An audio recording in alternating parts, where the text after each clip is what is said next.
Hello and welcome to Stampscapes Friday Night Live. This is going to be a half-page finishing off of this color-rendered covered bridge scene that I don't remember when I did it, but it's been sitting on my desk. It feels like for months, and I wanted to get around to finishing it off. I had some other ideas of what I was going to stamp today, but I thought let's get around to finishing this one off. I really like the color scheme of it and the entire look of it. It's done with,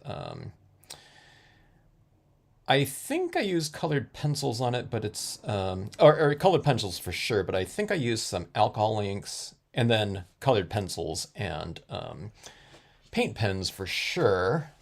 And I think I was doing 2 or 3 of these or something like that just to give some, I don't know, comparison contrasts.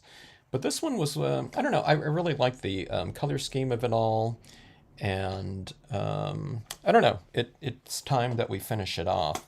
So that being said, hey, hello, Linda. Good to see you. Let's see here. So what I was thinking about here was I like this quote stamp here by Albert Camus. Autumn is the second spring where every leaf is a flower. I thought we would use that in there, and anytime you're positioning some kind of quote stamp there in, you know, any type of composition, any type of word stamp, it's a fairly significant visual focal point, so you want to kind of compose around it as if you were composing around, I don't know, any type of living being, you know, subject matter end up, you know, a focal point. So that being said, we're going to leave space for that. So I have a lot of space around this to fill in. This is my main foundation stamp, and now we have some filler stamp to put around it. Now these filler stamps could be a foundation type of visuals in themselves, but when you use it around something like this, they end up being kind of more filler. How are you, Linda?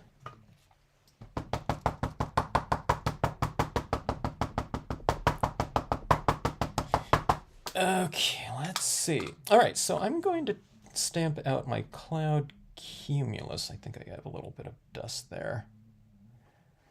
I'm going to do it in a Caribbean blue, so a little bit of a warm blue-ish tinge to it. You can do it any color you want. The darker you stamp out your sky figures, the more contrast they're going to have naturally. Sky figures, if it's a cloud, the darker you stamp it out, potentially it could look more stormy or something of that nature, so or more dramatic. So do it in whatever color scheme you want. You can even do it in purples or something like that. Hello, Denise. Good to see you.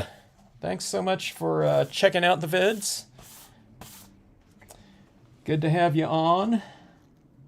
If you have any questions, just drop me a note here in the chat. Okay, now with each impression, I'm going to re-ink, especially on the semi-gloss, because one impression, you're going to be losing a lot of your ink. Sometimes with the glossy cardstock, you can go for second and third impressions because it's a more sealed off type of paper, and therefore you might not be transferring quite as much ink off of your stamp as you do on a more absorbent semi or, of course, matte paper for sure. Okay, I think my, oh, no wonder.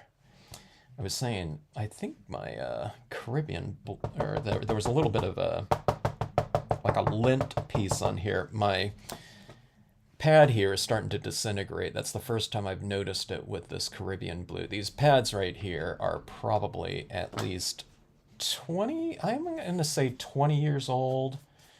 Some of them are probably a little bit more, but I think the Caribbean blue was the second wave of stamp pads from Marvy, and I didn't use that second batch of colors as much as I did the first batch because I was already invested in the first batch, and I had all of those colors in my workshop kit that I would take to different stores teaching the live workshops, but I can tell this is all like totally crumbly on here.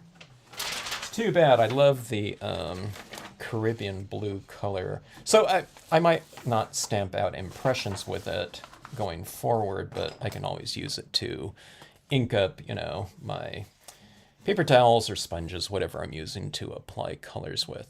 Okay, so 3 impressions of the cloud right here. And what we're going to do, I thought I would play around with some scale, and I have this Art Foamy's versions of the foamy version of the Rocky Peak, and I thought I would stamp it.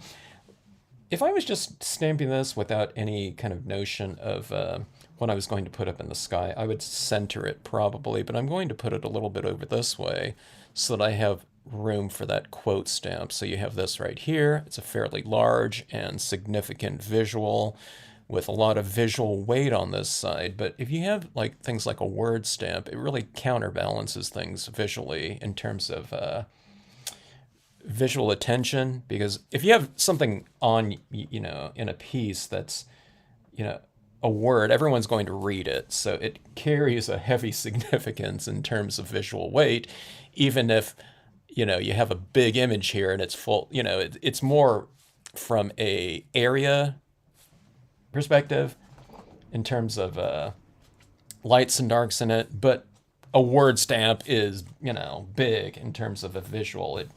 It's going to be something that someone looks at maybe as their first whatever visual anchor point within a scene. So, or a card, anything, you know, if something has a title on a magazine spread or cover or something like that, you're going to read the words the first. Okay, so let's see here. We need to do a little bit of masking off of this cloud.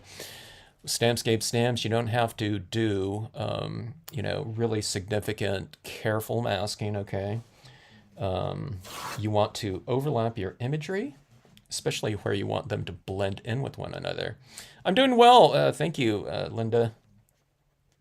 Hello, Linda B. Good to see you. You had 30 centimeters of snow, almost 12 inches. Wow. That is quite a bit. We're having some snow down this way in Southern California, believe it or not. I mean, you know, we have elevations in California that go up to, Southern California, up to, you know, 10,000 feet. So, of course, you know, those areas are getting it. But the snow level dropped below 1,000 feet in some areas, which in Southern California, that's significant. So I've been watching. I wanted to do a snow scene as a result of that, but I thought, I see this. I've been looking at this covered bridge here for a while now, and I thought, let's just get that done. Okay, so this is my masking right here. Okay, so you notice that's roughly about, I don't know what this is in centimeters, but 1/4 inch or so of that of the cloud tops showing, okay? And then when I stamp this, the Rocky Peaks into this area right here, it's going to go into my clouds a little bit, and that's what I want. So here's a little trick that you do. So when you ink this up right here, I'm trying to think of what color I want to do this in. I'll wipe off some of the ink off the bottom, so when it transitions into these clouds, it'll be a lighter value of whatever I ink this up into, or ink this up with, I should say. So I think there's black on here too already, so I might be picking up some of that black on here. Maybe I should wipe it off, but I'm thinking I might want kind of a little bit of a version of either a bluish gray, in which I'll use some of that dried ink on here already, or I'll just go for a gray. I'm thinking maybe a bluish gray, so let me test this out right here. This might be a little bit too light. Let me give this a try here. Okay, so I think I don't think I don't remember cleaning off these art foamy stamps, just because I've been using them in black water-based ink all along. So, you know, unless I'm changing to something that's a lot lighter in value, I usually don't clean off. I don't bother cleaning off my stamps too much. You know, if it's going to be used in the same color, there's no reason you really have to. Unless it's, unless you're using like a StazOn or something like a solvent ink or something like that. Okay, so let's go for something like this. Okay. Oh yeah, let's go a little bit off center. I almost I almost forgot. I have a short memory. Bad short-term memory, is it? Let's see. Hello, Linda D. Linda. Linda 1, 2, and 3. Linda Y. Okay, so all of you have like different last names. I was going to say it would be interesting if Linda D jumped in here with 2 other Lindas. Hello, Debbie. Good to see you. 19 degrees Celsius. I wish we were on Celsius and metric. It would make things a lot easier. If we started learning it in elementary school, but they ditched that idea. Okay, so there's that kind of steel gray, which is not the color of the salvia blue, but there was a little bit of black in it, okay? But that's what I wanted. I wanted something a little bit... I even thought about going with black here. But that will do that like that. Now these areas right here, oh, by the way, so I didn't mask off any of these trees. These trees in here have a lot of colored pencil on them, as well as the acrylic paint pen. And this type of dye-based, water-based ink, you know, isn't really going to affect. I might wipe off some of this because it would wipe off. Some of that blue is probably going to wipe off some of these trees, but it really didn't have to though, okay? Because these trees are darker than the color that I was stamping right over the top of them. So when you're doing that with transparent media, you know, you really don't have to do it. I mean, you could, but I'm just going to go over these treetops a little bit more with additional acrylic paint pen additions anyways, so it really didn't matter. Okay, so I have this area out here to the side that we'll need to fill in. I'm just going to fill that in with black. I'm trying to remember. I don't remember what colors or what ink I used for this impression right here. I'm trying to think if it was... I don't think it would have been a StazOn. It's probably...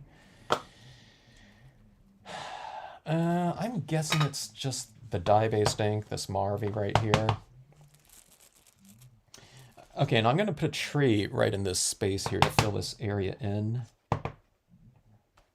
And I'm going to have some foreground down here, so this is just kind of giving me a little bit of a head start. In terms of adding some additional texturing down here, it's going to be covered up, you know, in many ways, but just kind of building it up like that, it'll give you some options as you go along. Meaning I don't have anything kind of set plans for this area in here, even right now. I don't know what I'm going to be doing in there. I know that it'll be some form of additional trees and foreground in there. And for the sky, we're going to leave this quote stamp. Let me get my bearings here in terms of that space in here. I think let's layer some additional clouds in here too. It's going to be fairly light in an area up here. So let's do that. I'm trying to decide here too. Let's go with the salvia blue again. But we'll use it on this cloud. This cloud will have... let me clean this up. I was going to say it's going to have some of that Caribbean blue on there anyway. I wouldn't mind the Caribbean blue, but I don't want any of these little foam specks in here that, you know, for my crumbling pad. I use stuff up until it can't be used anymore in terms of things, you know. I try to maximize the usage of them, so even my completely disintegrating pads, I just use it as a... There was quite a bit of ink on there still. you know, ones that are a little bit, what is it, concave. I just use it for my ink applications. I'll dip into it and, you know, apply ink that way, and they're fine for that. But they're not good, really good for impressions anymore. Okay, so salvia blue. We'll wipe off the perimeter of the cloud. We'll do it on the bottom where it'll be going into that mountain. I'll wipe that off quite a bit. And we could mask this off, but if you just kind of wipe it off the bottom like that, then you really don't need to mask it off, right? So like that, and then you have that cloud right in there. It does go in there, but it's just really light because I've wiped off a lot of that ink in there, so. And then I'm going to be bringing in additional tone and, you know, shadows into that mountain anyway. So again, it just makes things a lot easier in terms of the entire process when you kind of utilize these, you know, simple little techniques like that, okay?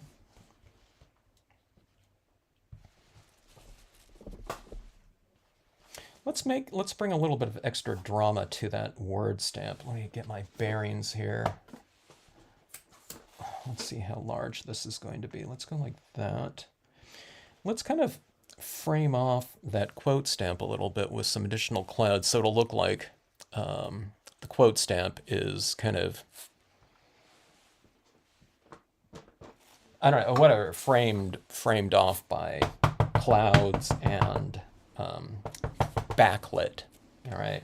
Anytime you leave a little space in the sky,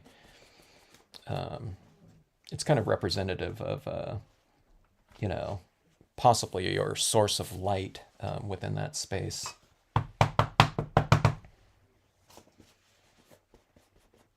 Yeah, break in the clouds type of thing.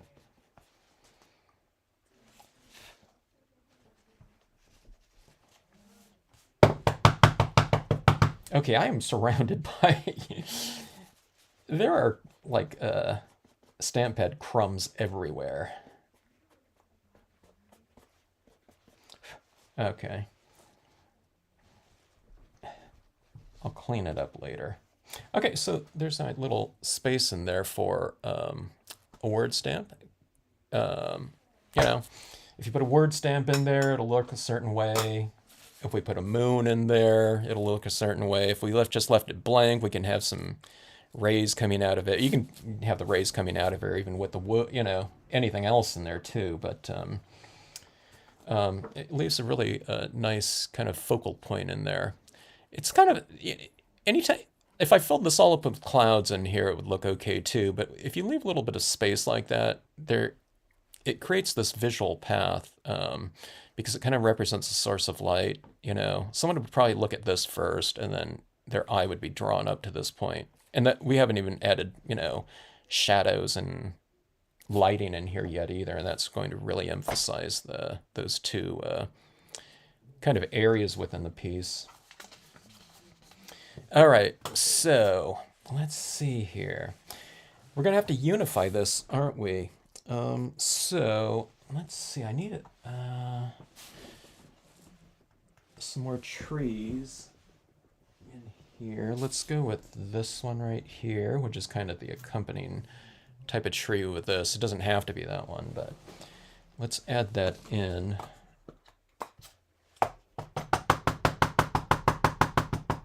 And let's fill out the space. I think I'm going to leave my foreground imagery for a little bit later on, and I'll do that with Stays on Ink, and I'll just go right over the top of all of the coloring, everything like that.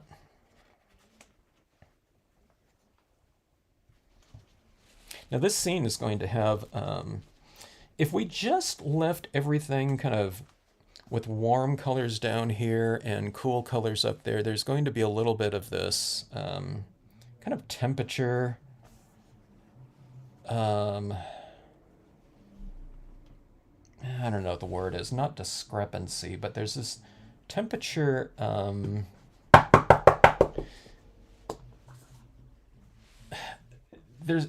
it's going to be missing some continuity, okay?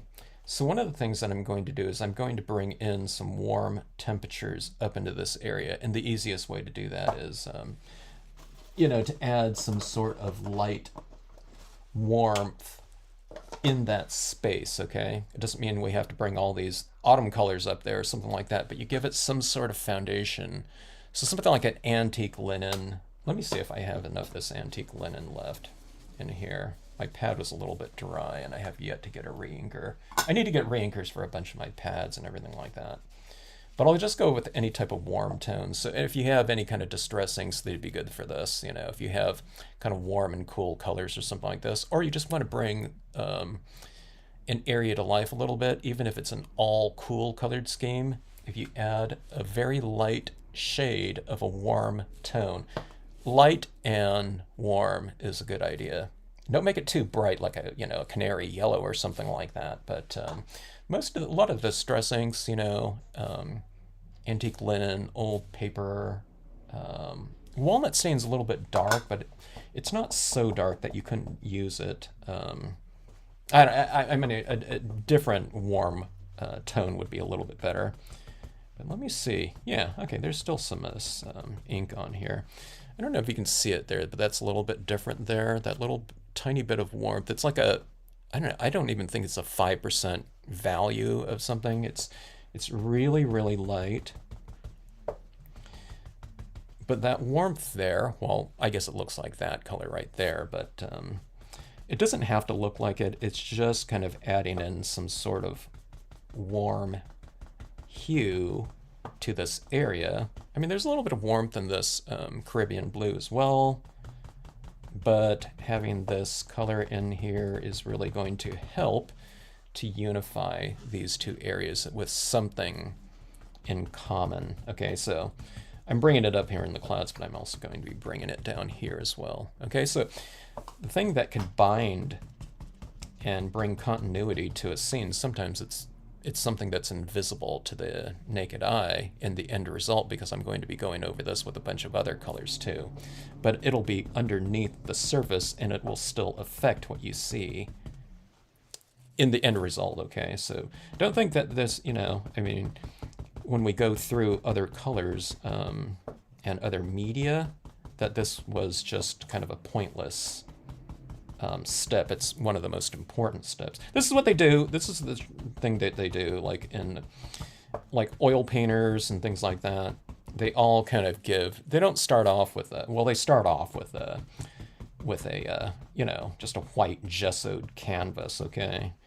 But when you're doing any kind of painting or anything like that, figure painting, anything, landscapes, any type of painting, they coat their canvas just so it's not so stark white. And they usually do it with a light tone. So that's kind of, we're doing kind of, I don't know, a stamp version of that by laying down this type of base coat on here. Okay, now some of this I'm not going to color out completely. I'm leaving some of this white of paper here, just so that it kind of represents lighting hitting the area. See this mountain up here, it's lighter than this area down here, so it looks like the light is hitting it, more prominently, strongly, whatever. Okay.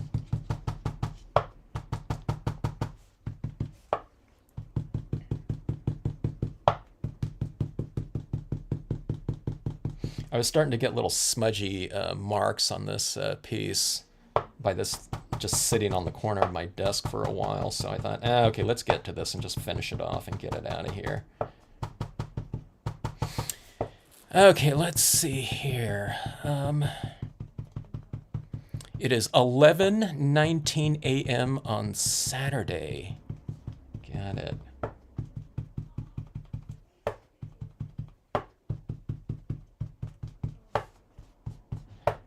In Southern California, I was talking with someone, well, not talking, but communicating with someone that I sent some stamps to in Idaho. And they were saying, yeah, they just got they're in a blizzard, conditions or something like that. I thought, oh, wow. But for there, it's probably not out of, too much out of the ordinary. Extreme, yeah, but And then I was watching some news reports of this weather system heading down here, and I think it's going from, I'm in San Diego, by the way, and it's going from north to south, and extreme winds and everything like that. Blizzard warning for Southern California on the news. I thought, what the heck? And I guess the last time that happened, I don't know if there was a blizzard, but there was a blizzard warning. I think it was like in 2007 or something like that. So kind of rare. But it was just interesting. Because I don't know. I probably replied to them saying something. And then I just log on and it's like watching some news reports and it was like a blizzard, warning. It wasn't really for southern, like, along the coast or something like that, but a little bit more inland, like north of Los Angeles, maybe up in the mountains or something like that. Or higher elevation, 4,000 feet and up. Okay, so we're bringing this tone down in this area as well, okay? One of the things is, when I mention in a lot of my videos, the differences between coloring and lighting at the same time.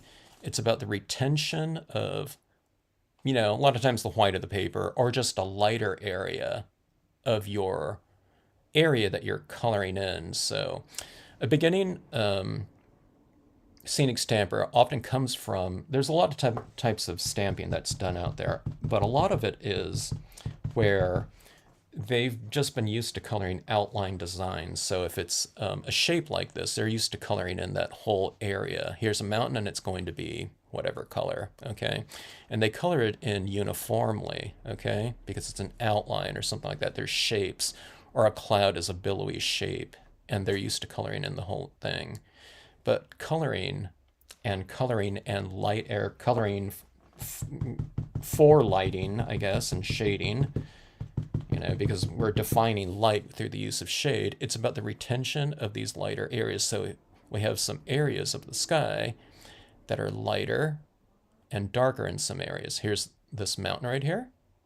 We've left some light and we've colored some areas darker, okay? Here's a little bit of darker, or lighter, darker, lighter. Clouds right down here, there's darker, lighter, darker, lighter, darker, lighter. Now, some of that's in the design itself, okay? Here's darker and lighter right here. So usually I'm just inking up those darker areas, but not always, The light is coming from over here, so maybe these images that are underneath it and closer to that light are going to be a little bit more illuminated, and the areas farther away are darker, okay? But it just works to kind of frame things off. But same thing down here. What I'm getting at is I'm toning in this area of the grass, but I'm going to leave some areas a little bit lighter, okay? So just don't tone everything out. It's going to feel really weird if you've never done that before, to leave areas blank, because we're used to filling in whole areas, usually, shapes, usually, and forms. But on something like this, you see that little area of light down in my road area right there. It goes light, darker, and lighter. Right up here, it's just oscillation of light and dark across that way too. Now, where you put it, it doesn't really matter. It's not like this is a little bit lighter and this is darker. You could have left this lighter and put that darker, So just as long as there's a little bit of variation, you have a little bit lighter in the water and it's darker in the water. So it looks like light is hitting these types of areas, okay? You don't have to get into, you could, but it really is far less important than you think it is. When it comes to areas like this, flat surfaces or trees or something like that, this mountain up here could have been darker right here, but I could have left this area lighter on it, okay? Just as long as it's kind of, you're creating variation in each space or object, okay? Just remember to do that, So put the brakes on some of the coloring, and in the end result, what it amounts to in terms of a process is it's less work. You're doing less work. You're just not coloring as much, okay? People think that's harder. It's harder in concept because, you're just not filling in whole spaces all the time. But in application, it doesn't matter where you put it, your light and shadow. As long as it's there, it's still going to be effective, okay? All right, so that being said, I'm putting a little bit of, that warmth into that space in there, but you notice I'm kind of I'm working around that cloud like that, okay?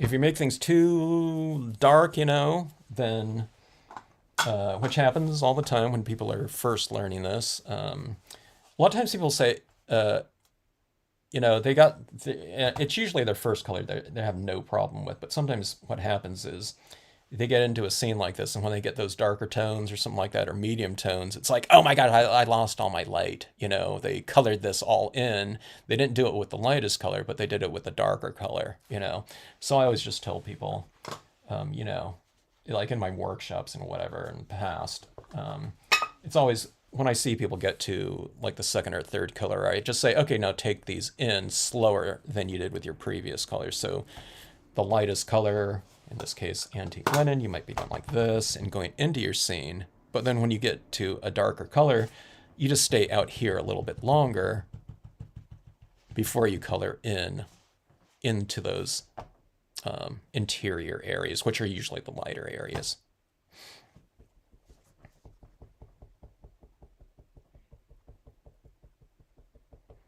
Oh, did you have some snow, Linda, this week?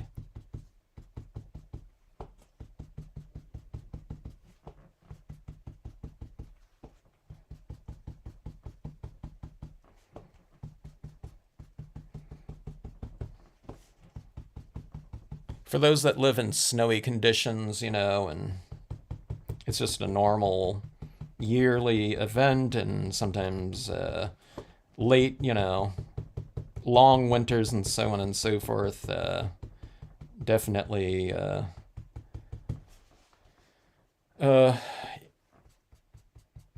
something wouldn't be as thrilling. But when we get that snow down in Southern California, down into those lower elevations, we're thrilled by it. it never lasts, you know what I mean? It just burns off, but it makes the news. There's kids out in their front yards and stuff like that, or everyone's going up to the elevations, higher elevations, and sledding or whatever.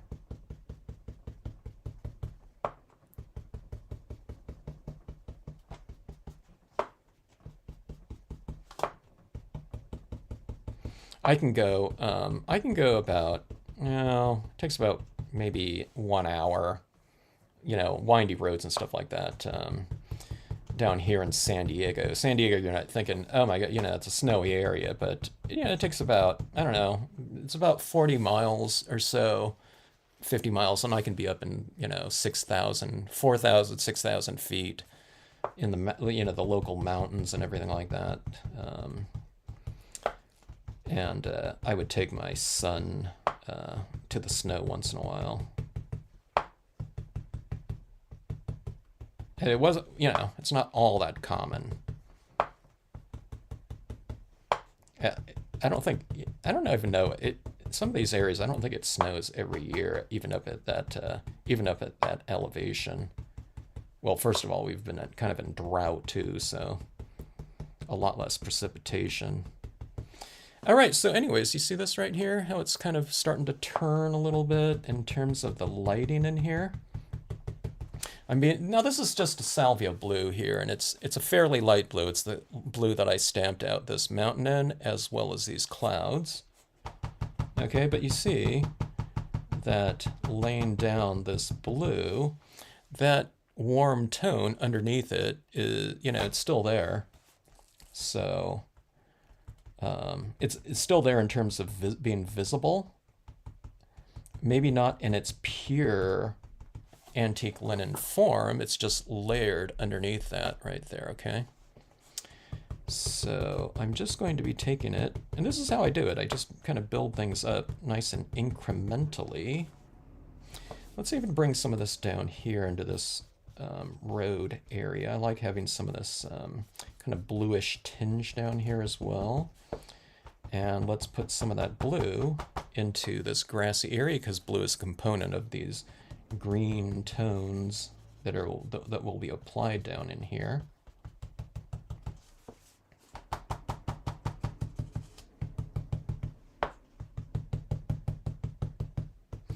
This kind of orangish blob might have to be covered up by a branch or something like that. Okay, now, I mean, we could stop any time in terms of the value scheme being applied in these shaded areas, okay?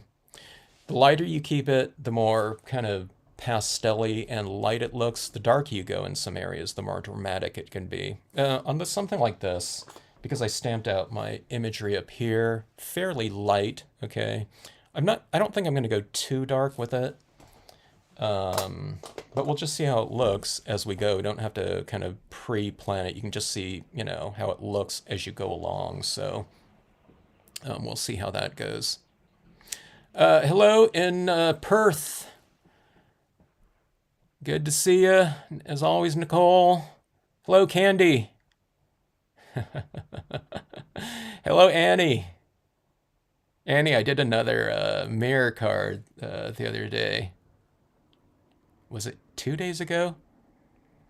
How's Froggy Fresh? Anyone know?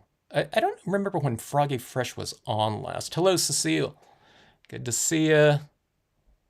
Phyllis, nice to see you. Hello, Bonnie. Let's see. I camped in Southern California deserts in my day. Those were my favorite places. Did we talk about that before, Candy? Yeah, Joshua Tree. For me, one of the hidden kind of gems was the Mojave National Preserve. No one out there at all. But Joshua Tree is really busy these days. But Anza Borrego, the high deserts up at around 4,000 feet. Those are my favorite places to camp. I like camping in forested areas too, but I'm always getting attacked by mosquitoes, you know, like a chaparral area, you know, anywhere where there's water, biting flies and mosquitoes. Let's see. Hello, Marine. I guess I scrolled up. I didn't see all these notes here. No, I love you guys to chat. Hello, Jeannie.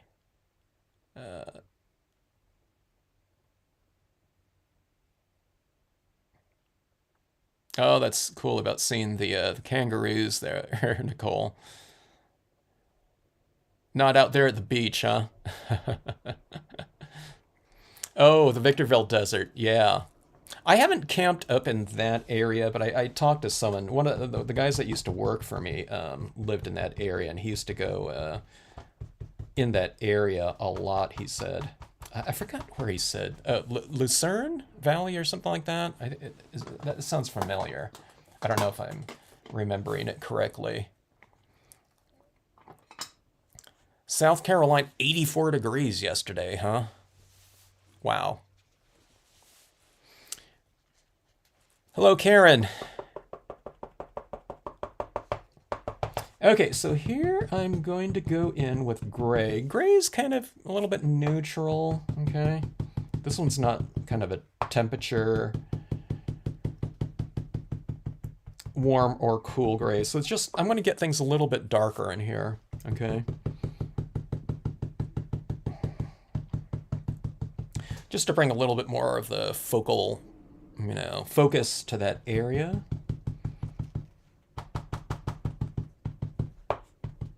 Okay.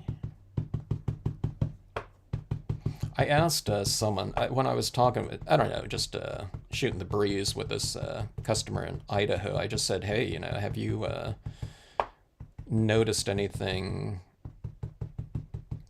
different, you know, where they are in the last, say, I don't know how long they've lived there. I didn't ask them that, but I was just kind of curious to know if the weather's kind of changed everywhere for everyone, where you are, do things still seem kind of average, from what you recall? When I used to travel to Arizona, I'd be kind of curious about that with them, and they said that a lot of people at this one store, when I asked them that, they were convinced that all the golf courses and things like that out in that Phoenix area created kind of like a bubble around the city where the monsoons and things like that, the cooler temperatures, like during the summer months, just didn't seem to be kind of penetrating this, I don't know, this barrier created by all these kind of artificial kind of water, features. And they said it was really different. And this is like 20 years ago when I was out there, teaching a lot. So I'd imagine it's changed even more.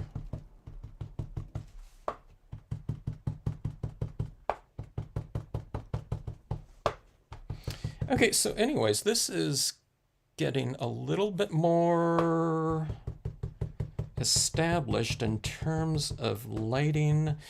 I I usually go a lot darker, okay, but that's when I'm stamping out some of the objects in a given area in black, okay? But I've kind of established in here that, this is, the degree of lighting within that space, so I usually don't go darker. You know what I mean? I'm saying that these shadows in this mountain are that value, so I usually don't go darker with some sort of perimeter around that. I mean, we can try it, especially after I stamp out my foreground imagery that will be in black around in this area, but I think that'll be it for the most part within that given space. All right, so let's see. I need a new applicator. As though we have it right there. There's my old applicator right there, right? When you look at these, when you're doing this thing, it feels really kind of saturated with ink, but then when you kind of undo it like that, it's like you're using very little space. It doesn't, bleed out as much as you think it would, so I don't know. I'm not like doing some sort of challenge to see, how, if I can maximize every, millimeter of a paper towel or something like that. But you can really use it for quite some time. All right, so let's start addressing some of this area down here. This area of green is very well established. I've already used colored pencils on it and probably alcohol inks and paint pens and things like that. So we need to blend that out if I can, and bring continuity to the overall. So I'm going to be starting it off with a light tone like this. Let's see, Karen's freezing their butt off right there. We've been really cold here too, relatively speaking. I know that I'm saying this when someone's on here, in Wisconsin and Maine or Canada. I say relatively speaking, it's been cold down here with this system going through. Hello, Crimson Rose. Native kangaroo paw wild. I need to look that one up, Nicole. That sounds like a cool wildflower.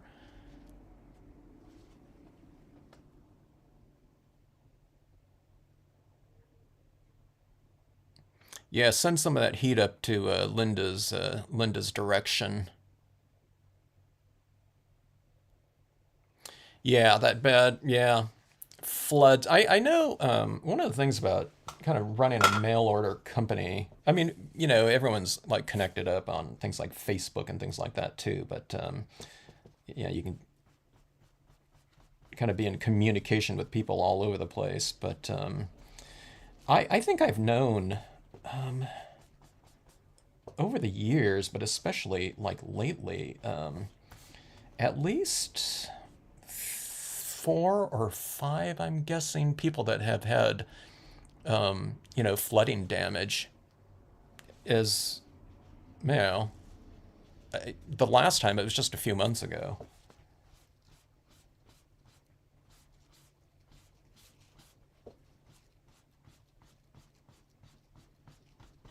I think I've had a couple of my wholesale clients and distributors, even, their warehouses get, you know, flooded out.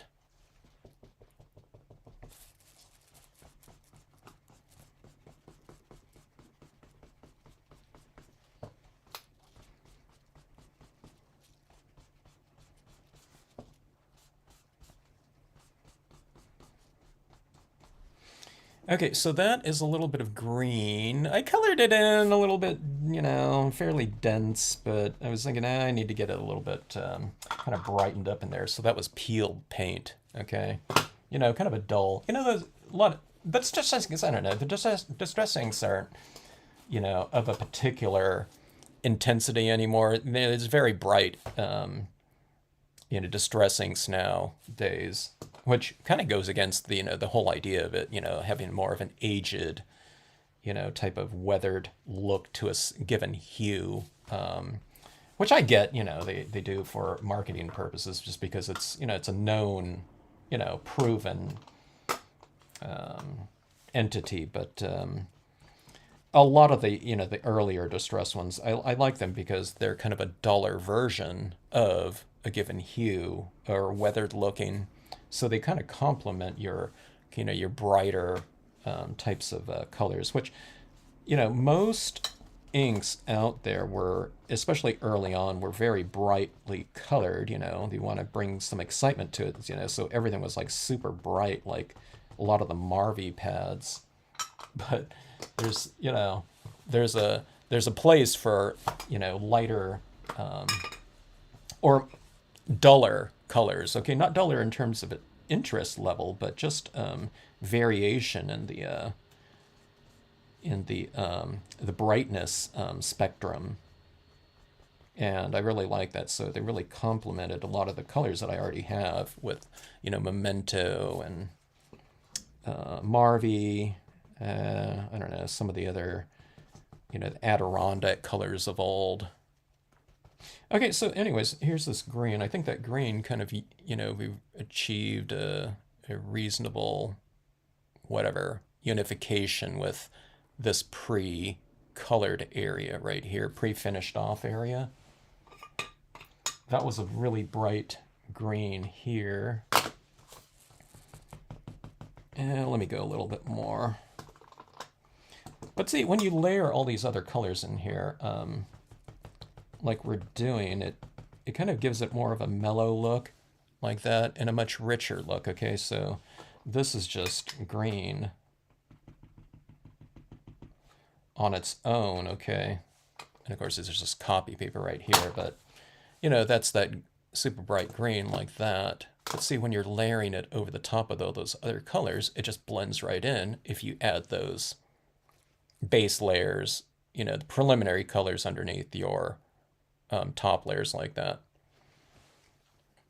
Let's see.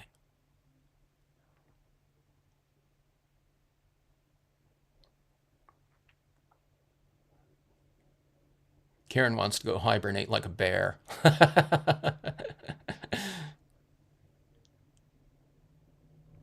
High over 75 degrees in Georgia. Was that out of the ordinary? What's the temperature there normally? Would it be in the like low 60s or 50s or something like that? Oh, this time of year?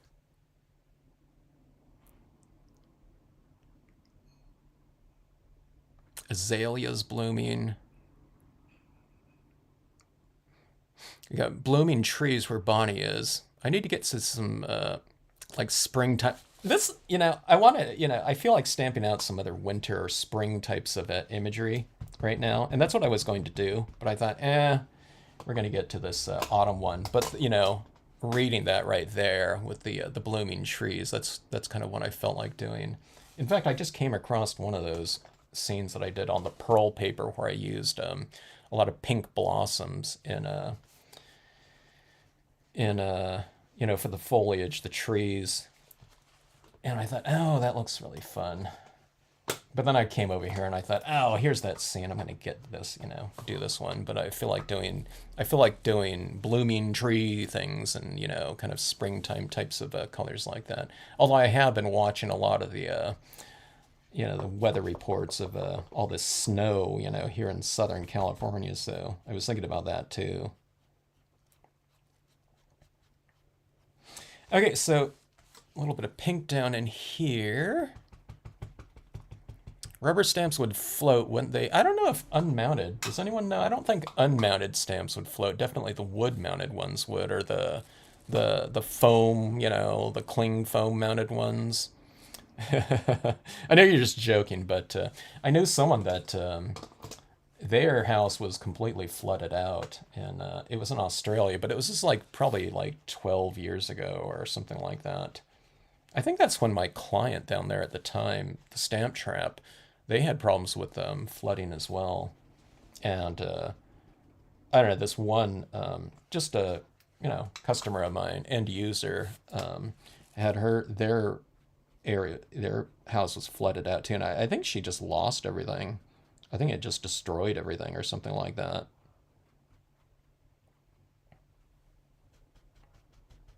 But again, this was years ago. Okay, this is yellow. I'm adding some of it down here. It's kind of brightening up this whole area right there. But see that I built that through some of that pink and then yellow like that. So we'll keep kind of moving it towards a given color scheme. I don't have to do it with this, this technique right here. This little, you know, dual tree like that. Maybe I should just do that with some alcohol inks or something of that sort. Did I say hello, Rhonda? Hello, Rhonda. To you. Let's see.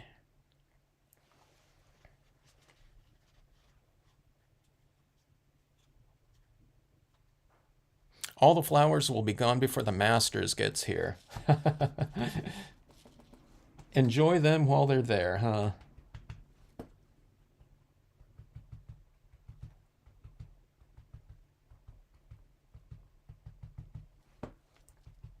When I think of flowering trees, I'm thinking about. I lived in Whittier, California, and pretty much down the main street of like Old Town Whittier, it was lined. That whole street was lined with jacarandas.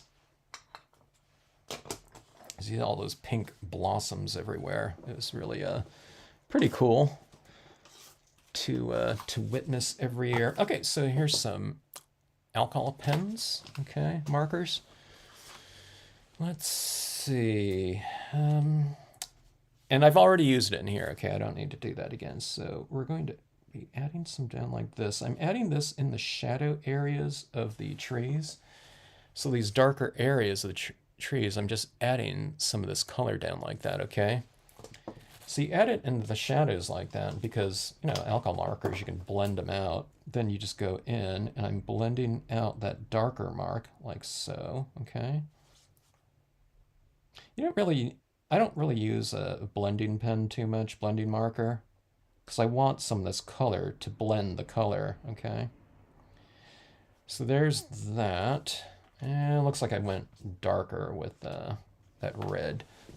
Let's go with this kind of more cherry. Here's a tomato red into these darker areas, okay?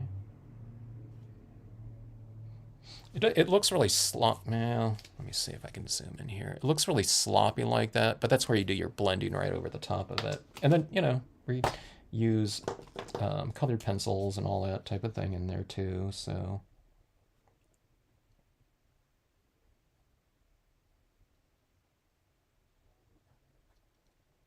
It's kind of nice having kind of removable, you know, working with removable media.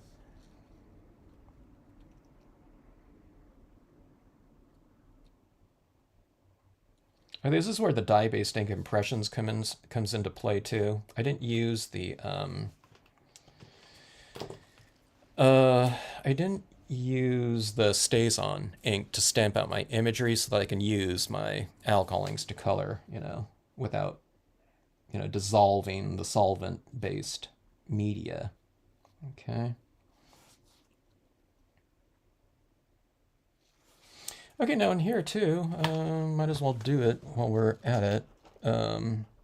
We can add in some more shadow areas within this grassy area and to give it a little bit more variation. See, like this area over here, this area, this area isn't flat. I colored it a little bit differently, but there's still not a lot of variation to it.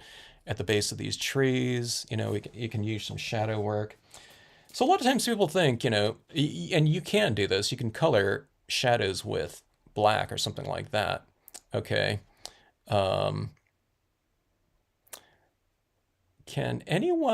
Is anyone able to, we're getting spammed here, huh? Interesting. That hasn't happened for a while. Let's see. Oh, I can't turn that spammer off on my end because I'm in a different program. But if anyone can do that, it would be great.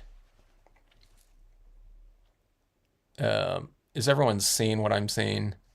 I don't know, what is that? Raynalian or something? Okay, but anyways, what I was getting at here was you just color your shadow areas with a darker color that your objects are casting the shadow on. So see this right here?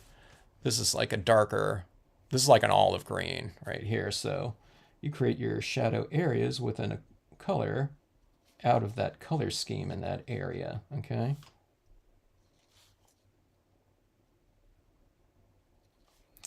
All right, and we can put some of it down here as well. See the sedge filler stamp right here has all these little textures. Those represent the shadow forms within a given area. So I'm just coloring right over the top of that, okay? Now this isn't, going to blend very well here because I'm not, that's not the purpose of that, but then you just go in with a lighter shade and then just blend those darker marks out with your lighter version like this, okay?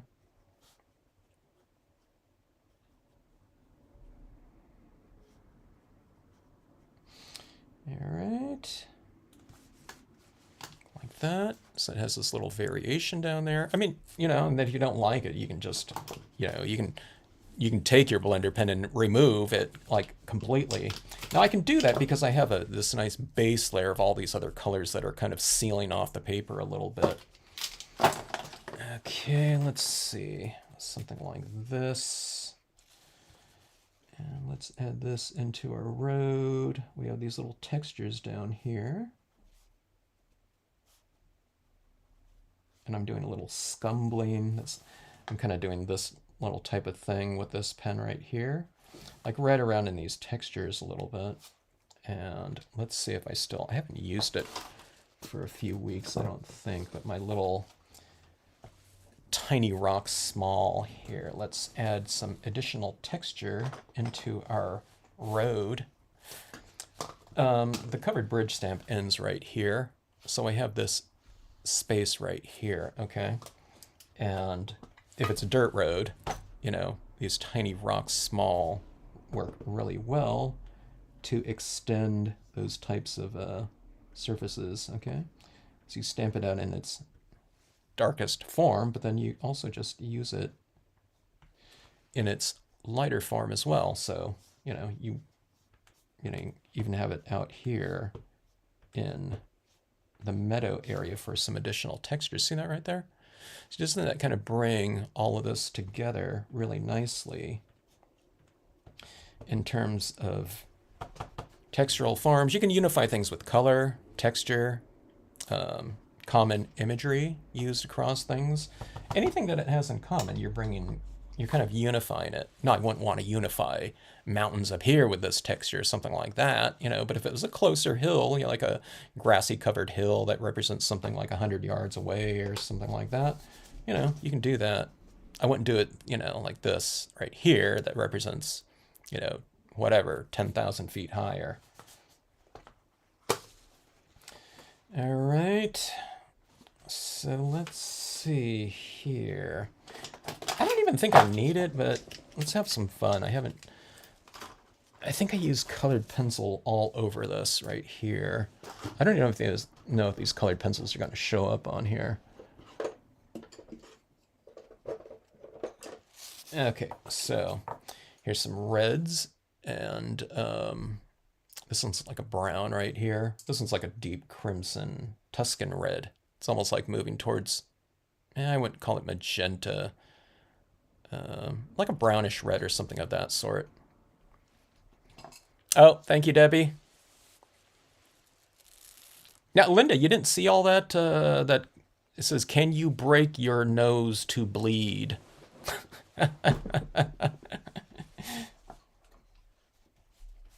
It would normally be seen as something that spammer would be a negative, which we don't. Hey, we don't want them here, okay?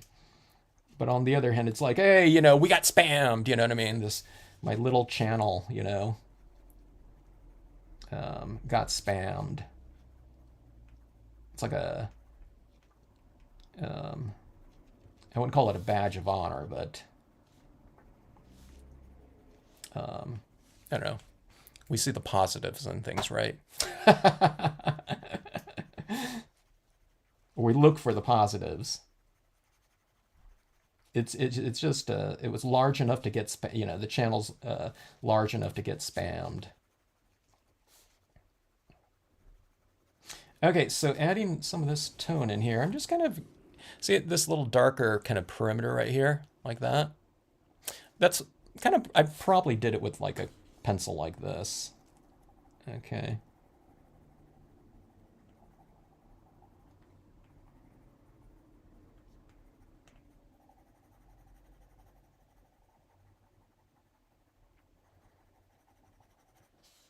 You can hit it down here in the shadows a little bit more, establish them a little bit more, shadows underneath our trees a little bit more, like that. See this right here? See this variation right here? It's not all colored uniformly, okay? It's textural now, and it's varied, which is what you'd see in nature, There's changes in light and shadow across, a field, especially if the fields, has various levels to it, and textures, unlike like a concrete, very reflective surface or something of that sort. It's interesting. So how did everyone, well, some people saw that spammer, right? There was, I don't know, so the spammer listed, it was like the same message like 10 times or something like that. Rhonda, this is a semi-gloss cardstock, okay? So clay-coated, but semi-gloss.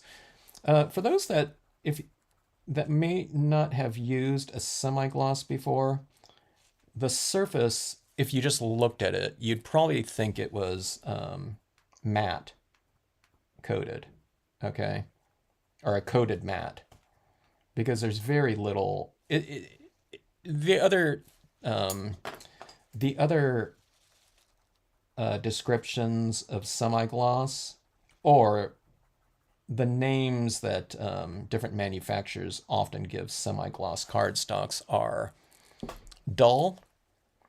Okay, they call it cardstock, coated cardstock, but they call it dull, satin, or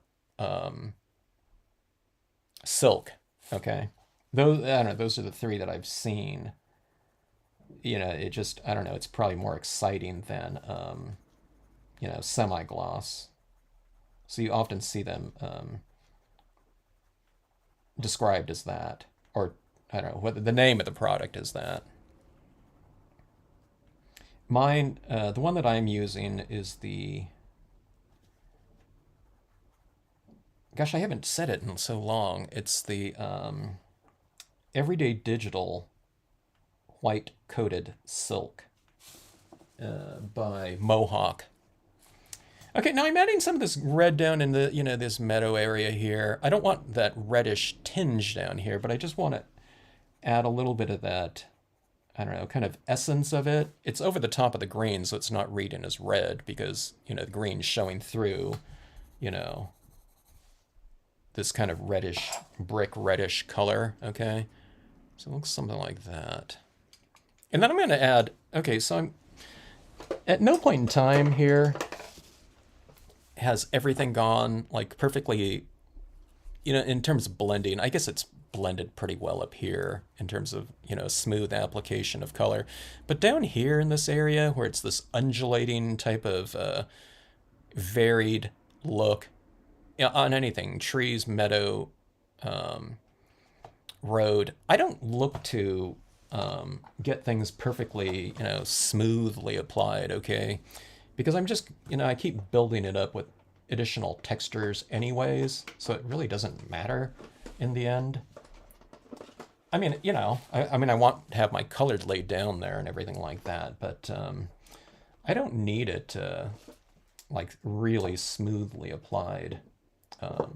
Because it just, I don't know, it doesn't really matter in the end result anyways, because by the time you hit it with these different types of textures and highlights and foreground imagery over the top of it, all of these types of things just get buried a little bit. They enhance the overall with the end result, but, little types of details and things like that, which I consider, the blending of form, like, that's not super blended, okay, right there, but it's not really going to matter.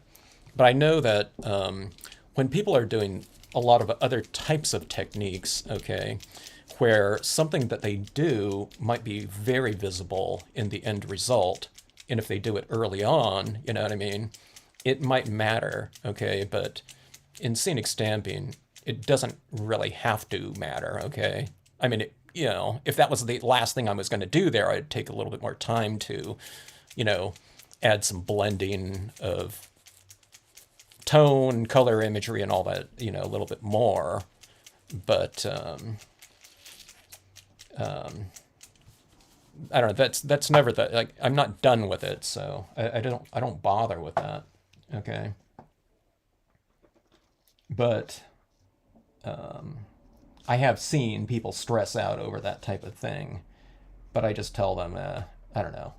Linda B would, confirm. I'm always kind of preaching, hey, don't toss things out. If you think you've run into kind of a, some sort of a, place of no return, just, I don't know, put it aside or something like that and work on it later. So a lot of times people, they go back to things that they thought, oh my God, it looks like that. And they finish it off. And oftentimes it's my favorite pieces that they've ever done, because they've blended things, they've used some new technique, to work around something that was undesirable to them at some time. And they usually come up with really creative solutions to it too. Or things that we haven't seen before, because if everything's always going the way, because the way they'd hoped and expected, then they're probably not having to utilize, kind of something new. And that's when, I don't know, we see all kinds of different color schemes and stamp compositions, additional layers of depth, so things get deeper because we might want to cover up something that was undesirable.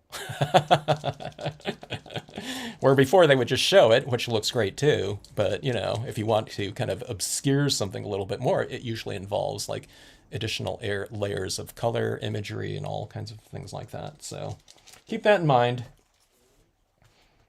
All right, so pens. Okay, so these are some of the colors that I've already used on here, right? So if you're ever kind of wondering what colors to use, just stay with your color scheme like that. I mean, I can go, usually with my paint pens, I might go with some additional colors down here, like bolder colors, darker ones. But it's usually kind of more highlights and dimension. Okay, so that being said, like say this one right here is kind of, those color schemes like within that space. Maybe I'll use this one just for the heck of it. This is a 3mm acrylic paint pen, okay? A lot of people do, the way they advertise these acrylic paint pens a lot of times in the photos is they used them on rocks, for rock. Do they call it rock art? I'm not even sure what it's called. Rock art, I guess. Oh, the size of the paper, Debbie, half page, 8.5 by 5.5. Okay, so this is red here. Okay, now with the paint pens too, you can kind of add the darker colors in the shadow areas, okay? But paint pens are a little bit more opaque, so you can use it, you know, wherever you want and just go over it with a lighter color to give that dimension too, where transparent media, if you want to add some shadow work, you would apply those colors, dye bastings, colored pencils, etc., in the shadows, okay? Paint pens are much more, oh, I don't know.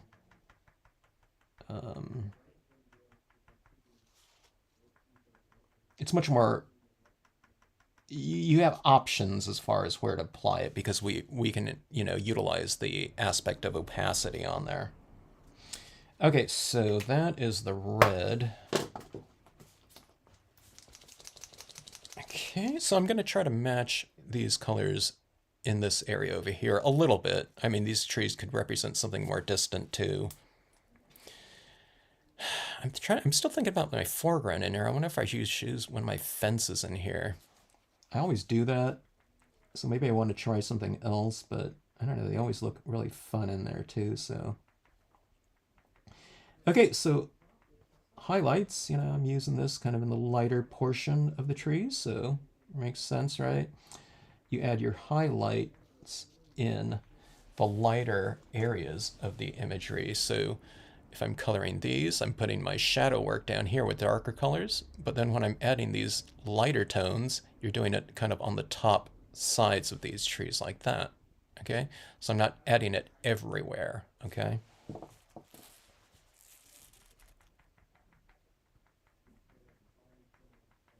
Usually highlights on the top, unless you have some kind of bottom lit, situation, which I hardly ever do. Maybe if I was doing some sort of Christmas, I mean, not Christmas, but like a Halloween type of scene where something's being bottom lit. You know what I mean? Light is usually coming from overhead somewhere. It could be coming from left or right or something like that.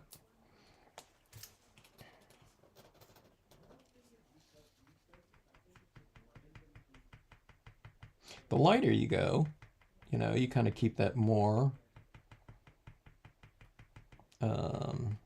I usually a little bit more sparingly.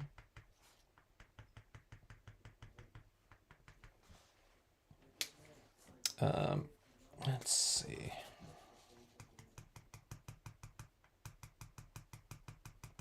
Let's add some of it down here into this meadow area. Okay, I won't use too much of this one. I'll go with something that's going to stand out a little bit more.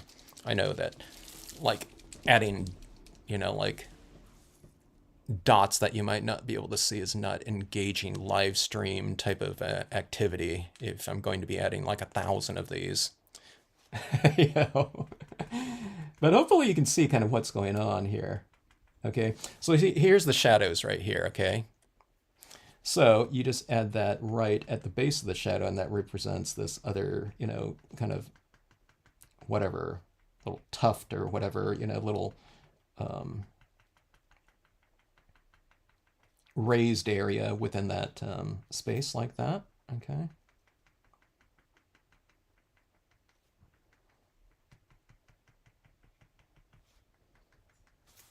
All right, now we had a little bit of space down here too that I didn't, this area wasn't finished off either. Let's add a little bit underneath this tree too. This is like a green here, so it's not going to be the lightest color. All right. We'll add some of it up into the sky as well.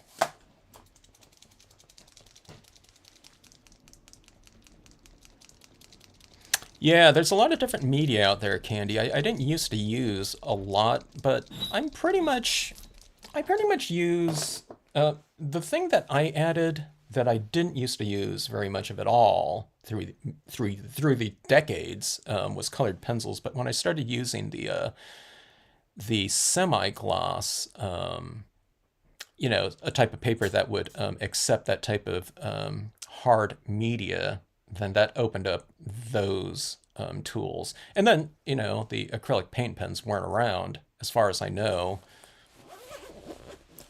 I don't know, they might have been around, but I don't think the current incarnations were even around like 3 years ago. In this extensive of a range of available colors like that. There were some sets like pastel colors or something like that that would have 5 colors or something like that. So these types of things have been, for me, fairly, I don't know, relatively speaking, I'm talking about kind of new.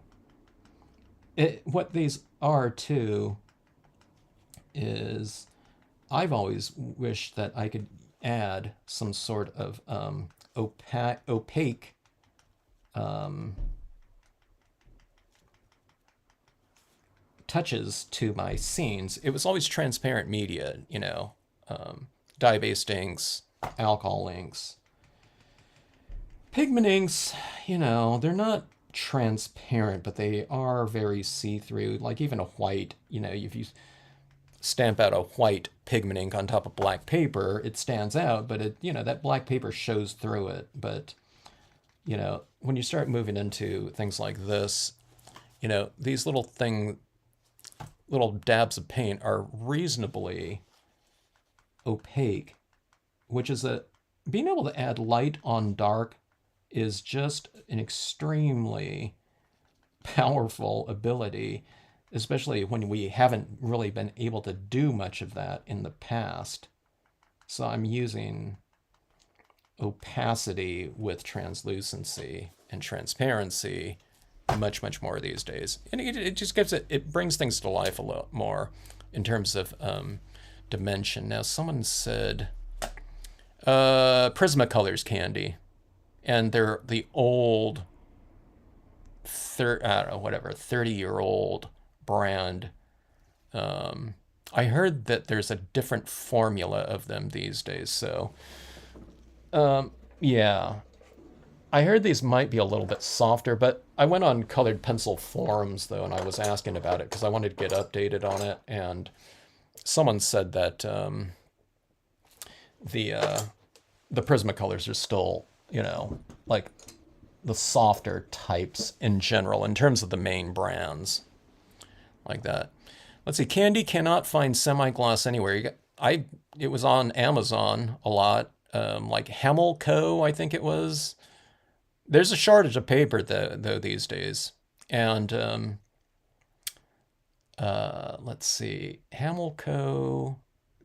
The Hamilco semi-gloss and Hamilco gloss looked exactly the same to me. Their Hamilco gloss did not look like a gloss to me at all, but those ones were available. I don't know. I have links to all that type of stuff, but a lot of the paper shortages right now, the pulp situation has made a lot of the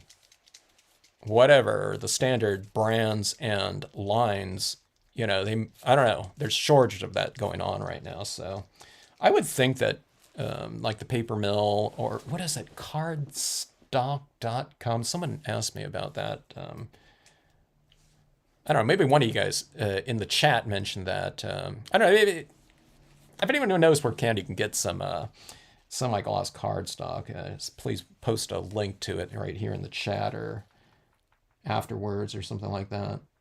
But I have some bunch of links on the in the offsite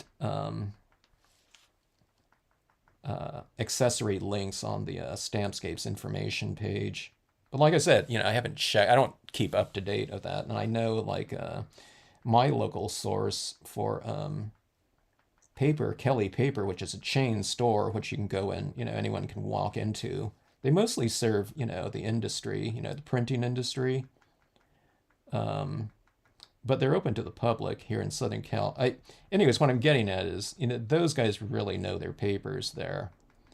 And even like a year ago when I was in there last, I mean, they were already having a really difficult time sourcing things.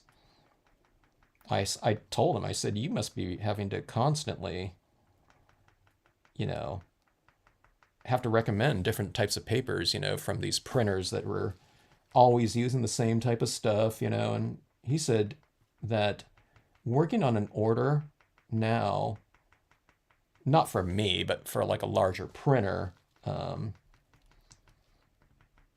he said that it went from like, I don't know, taking like 10 minutes or something like that, probably just fulfilling an order. Now he has to search around, or they all have to search around looking for sources, for whatever someone needs. They have to go through their whole, catalog of similar types of surfaces, papers, to find out, if those ones are available.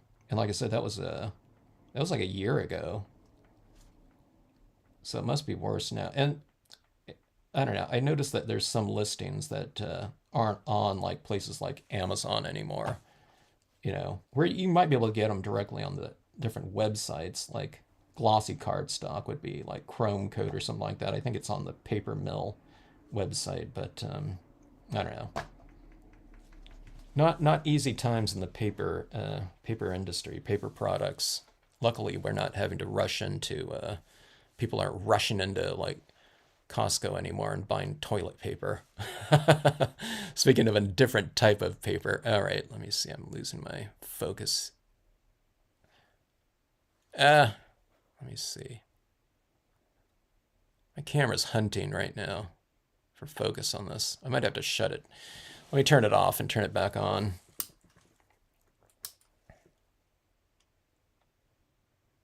Okay, what happened here? Let's see.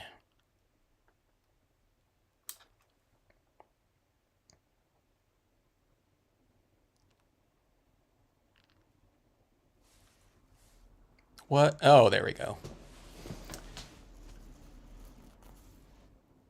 Okay. Okay, but yeah, semi-gloss cardstock. It's not always called semi-gloss cardstock either.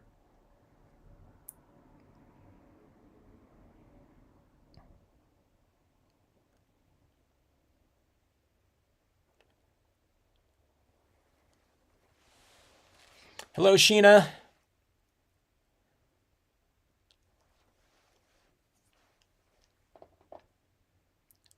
Is it always Friday pizzas, Linda? That sounds pretty good. I was thinking about making a pizza. When was it, yesterday or today? I still might make some. I have a bread maker that I didn't used to use a whole lot of, but after like the pandemic and everything like that, we started making like a ton more bread. I used to use my bread maker just, to pre-make everything so it's like done, but these days I use it more to make just the dough.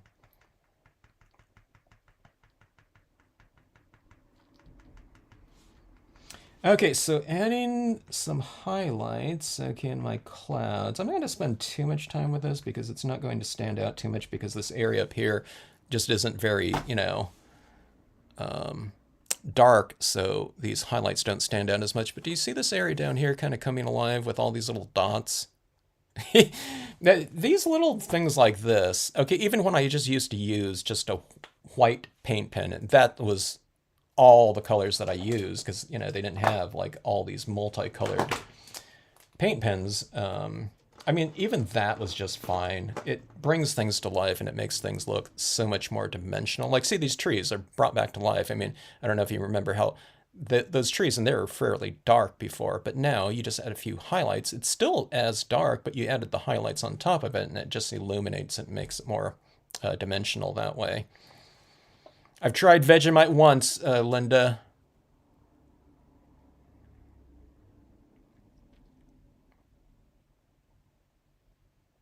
Hello, Paul.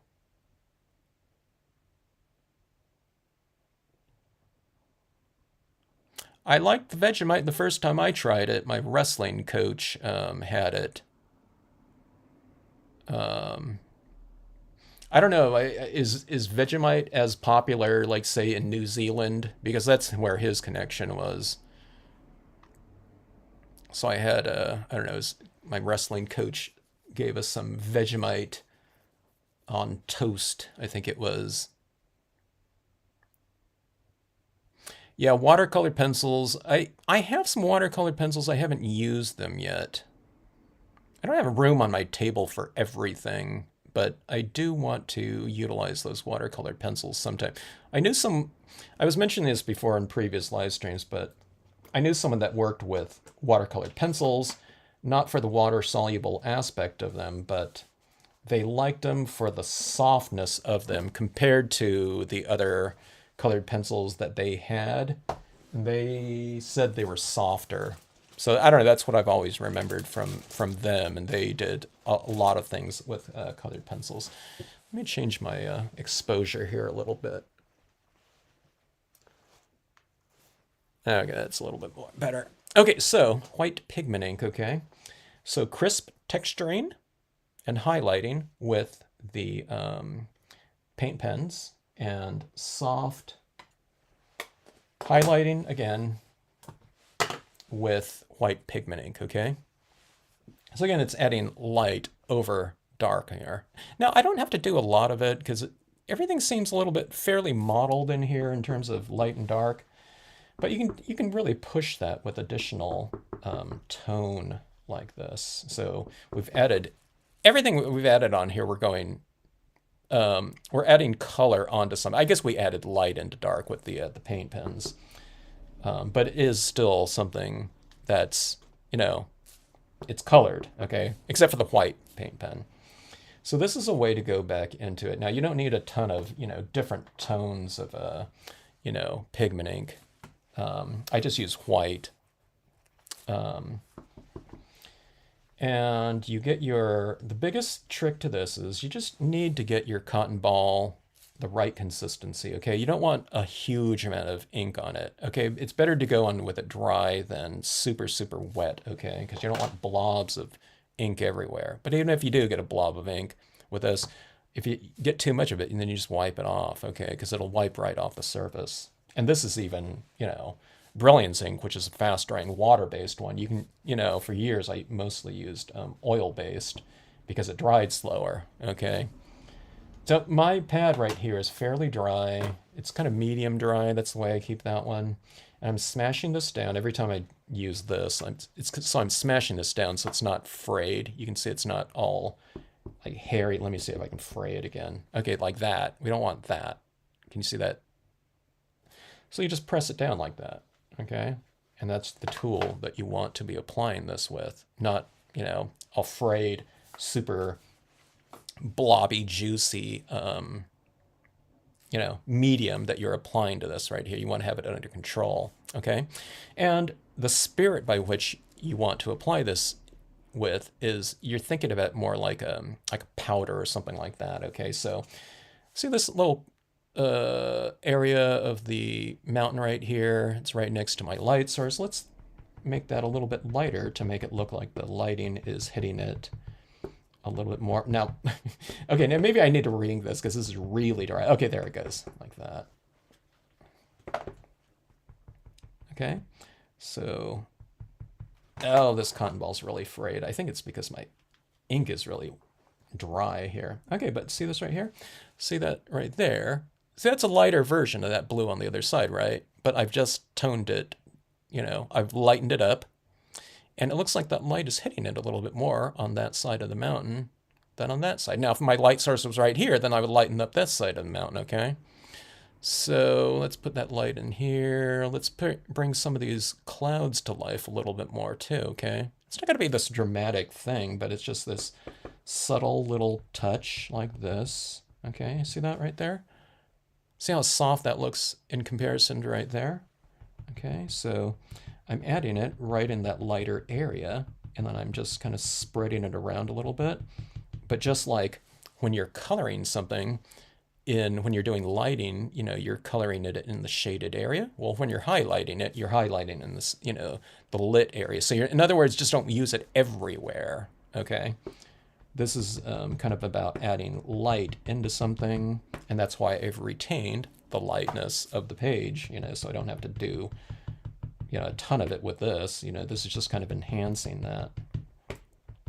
And then plus, I think they look like really nice billowy light clouds too when you add in some of this white,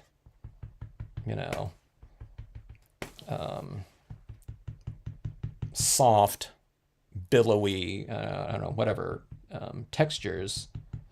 And what do we do it with? I can't think of anything that's softer than a cotton ball to do it with. So if you want a soft type of addition to something, that's why I use a cotton ball. I think it's the softest. I don't know. I can't think of like, I don't know, a brush or something like that that's going to be quite as soft as this for what I'm going for. Here, let me pull that off right there. Okay, so see how soft those clouds look now? It's because of this pigment ink that I'm adding in there. Okay, let's add some over here too.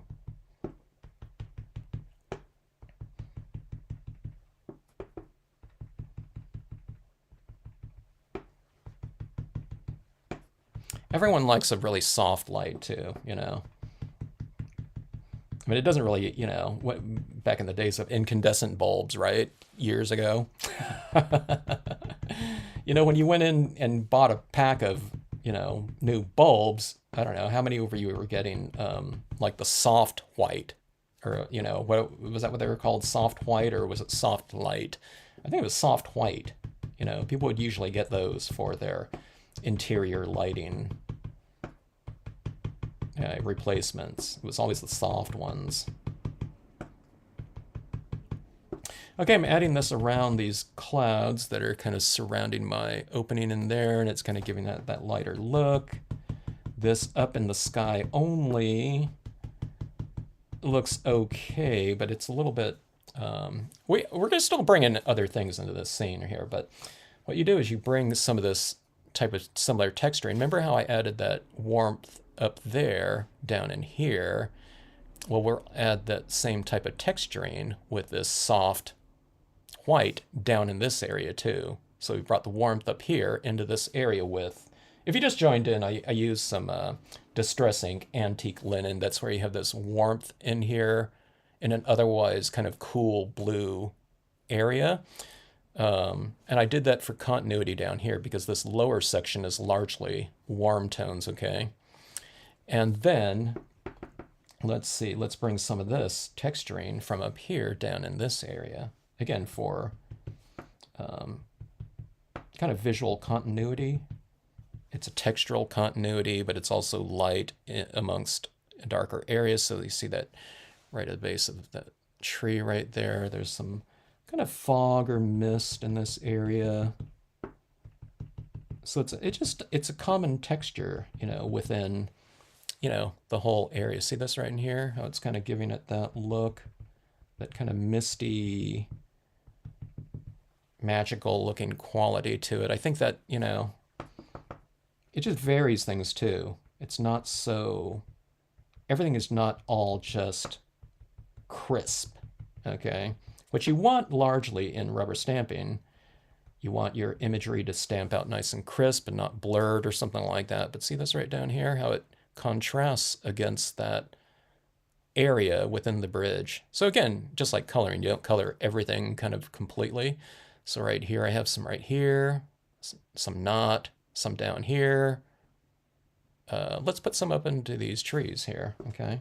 Just to give those a little bit of a different look over some of them. So you have some,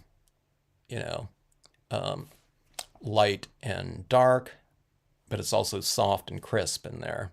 There's brighter and diffused, because when you put this white pigment ink over top of like a bright red, it looks more like a pastel red or pink or something like that too, okay?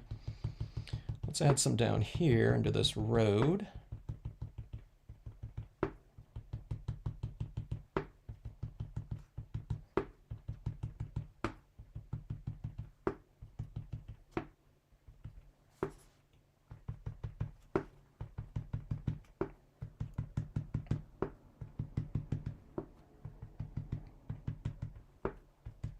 I'm adding more because as this very thin layer of white pigment dries, it dries a little bit more see-through, okay, transparent.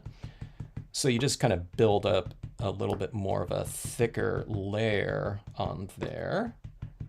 And it's almost good that it kind of dries more see-through because it gives you time to refine things, you know. Sometimes you might think you added way too much, but just allow it to dry and see what it looks like then. If you're doing it on like a glossy cardstock, you can almost just wipe it off even after it dries. So, you know, keep that in mind. You know, so it's a good idea to spray seal these, by the way. It's this pigment ink sticks on here much better than it would like on a foil or something like that, where you absolutely have to seal it off. Printable vinyls, it sticks like glue, you know. You don't have to do anything to it. It's awesome. All right, so there is the white pigment ink. Do you guys see the influence of that white pigment ink in there now? It's subtle, you know, in a lot of these areas right here, but, you know, it's really, really effective just with these subtle types of marks like that. And for me, you know, very, very effective in terms of just, I don't know, whatever, textural variation. Okay, let's see. Let's see. I've never heard of that technique before, Phyllis. That sounds pretty cool, though. Do you have some examples that you've done that with the shavings like that?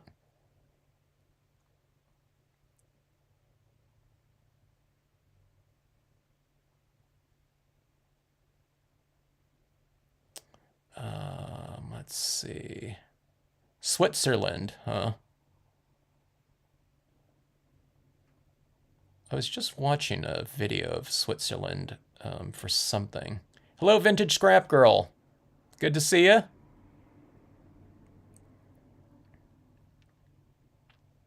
Oh, the pillars.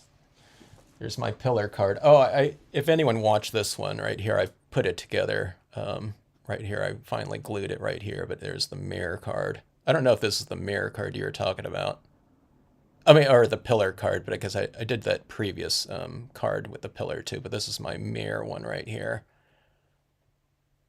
People are saying, hey, oh, I don't want to see that covered bridge anymore. Do this one.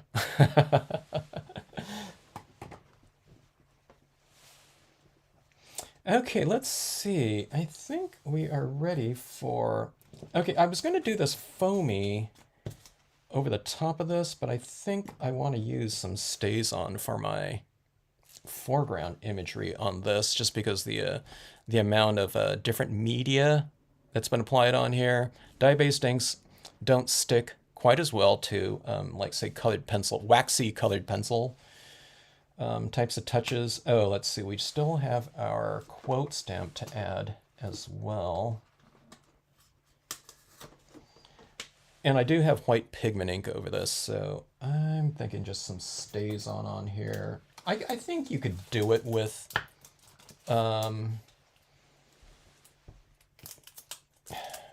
anyone have any ideas of Claire on, like a VersaFine Claire over the top of colored pencils would work? I don't know if the Claire, you know, the oil-based pigment ink would stick to a lot of that colored pencil down here. Okay. I'm not going to stamp a quote down here, but I'm talking about like grasses or something like this down in this area, or some leaves. I don't know if it would stick to that. So, I don't know. StazOn, I just know it would stick to everything, so we're going to do that. Okay, so I think I'm going to stamp the quote first, because, you know, word stamps you just don't want to cover up with anything, unless it's just like a gigantic thing that says like happy birthday, you know, with huge block lettering or something like that, you know, where it's still going to be legible. But if it's like a quote or something like that, you just don't want to stamp over the top of it. Text, you know, and copy. All right. Sorry about my head here. Okay.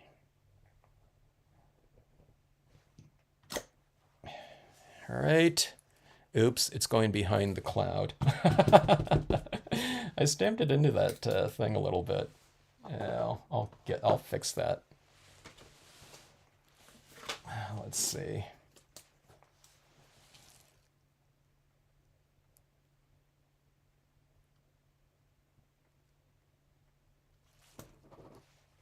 Oh, this is a ballpoint pen. Oh, where did that other pen? I have my permanent pen somewhere here. Okay, let me just try to get this here.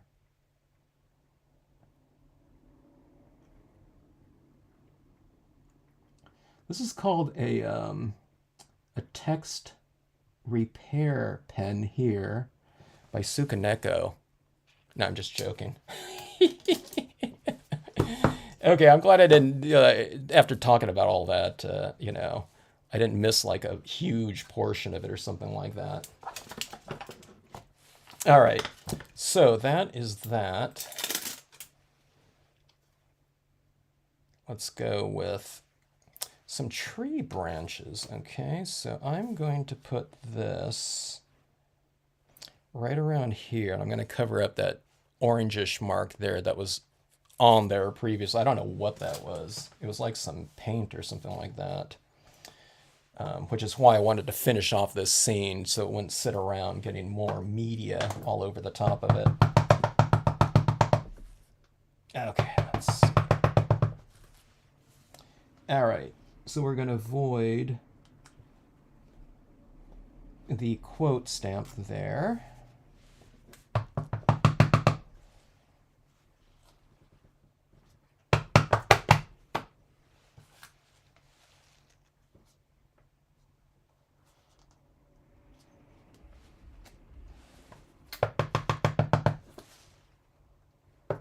Ink up more than you think you're going to need. I'm just using a small portion of this leaf stamp right here, but if you think you're going to use like a 1/2 inch of it or something like that, ink up a 3/4 inch or something like that. Okay, so this is working around that space in there.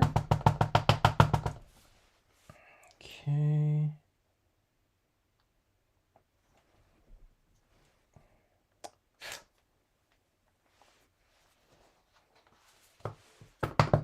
So normally I kind of create a little bit of a vignette using color and tone around the perimeter. But on this one, I'm doing it with imagery instead. Okay, because I don't want to go too dark because this area in the background here wasn't dark. Specifically black ink. Okay, so we created a little bit more depth by doing it in a lighter value. Okay.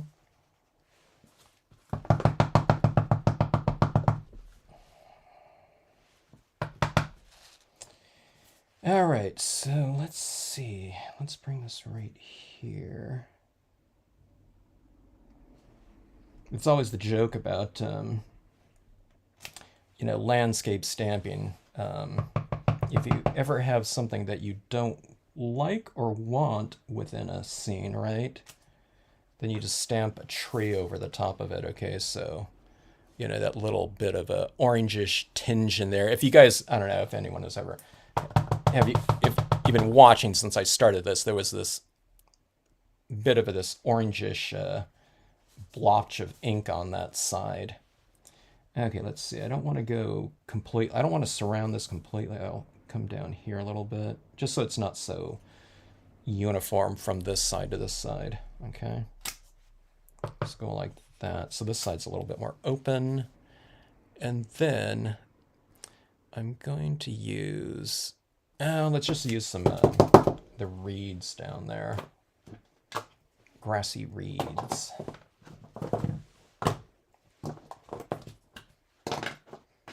Now that top portion, I guess it probably could have been, dye inks over the top of that because it was mostly dye-based inks, but areas down here, I have a lot of the colored pencil waxy additions as well as the alcohol inks down there too that I've laid down. So, just StazOn's going to cover it up. or make impressions right over the top of that with no problem and stick to it. Okay, and adhere.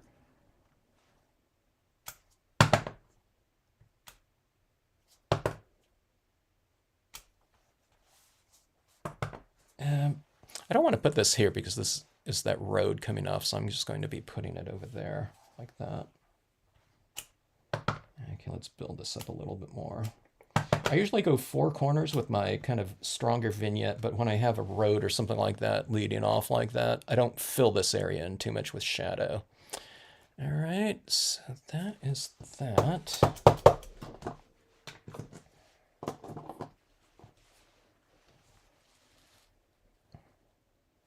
Let's use these gulls here. This little flock.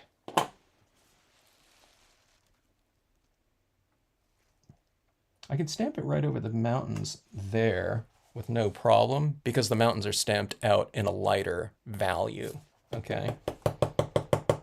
If the mountains were in black, I would never stamp those birds right there because they would be obscured by the same value in the background there, okay? All right, so let's see.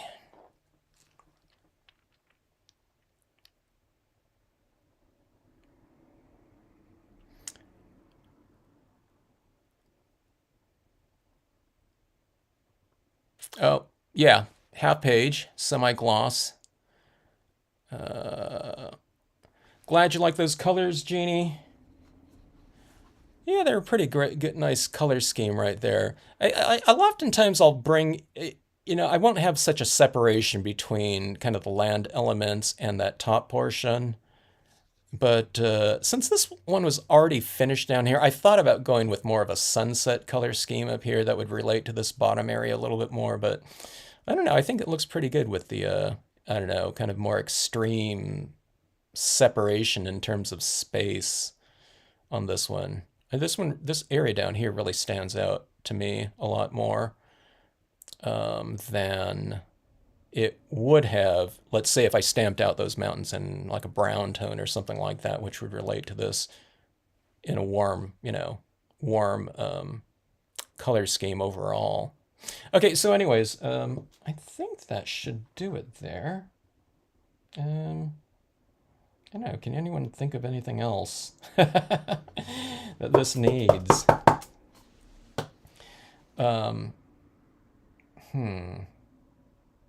I'll mount it off and things like that. But okay, so here's the thing on this. If you just kind of joined in,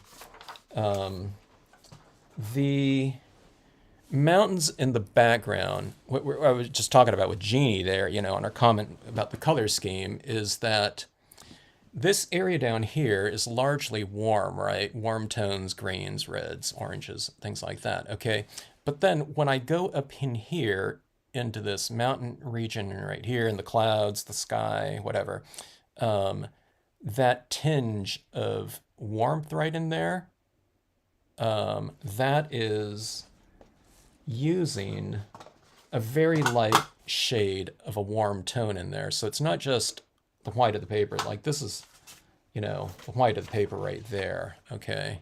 But do you see that warmth right in there underneath those blues? That was really important in terms of having a little bit of continuity between, it's almost the same colors like this bridge right here. It's that, warm beige or something like that, something like this. It doesn't have to be antique linen. It's just any kind of light color. So, the distress inks there's a lot of different colors in those distress inks, antique linen, old paper, there's like 3 or 4 colors that would work just fine for something like that. But if you layer something like that under your different imagery, then you can go with these big changes of temperature, and hue, whatever contrasts.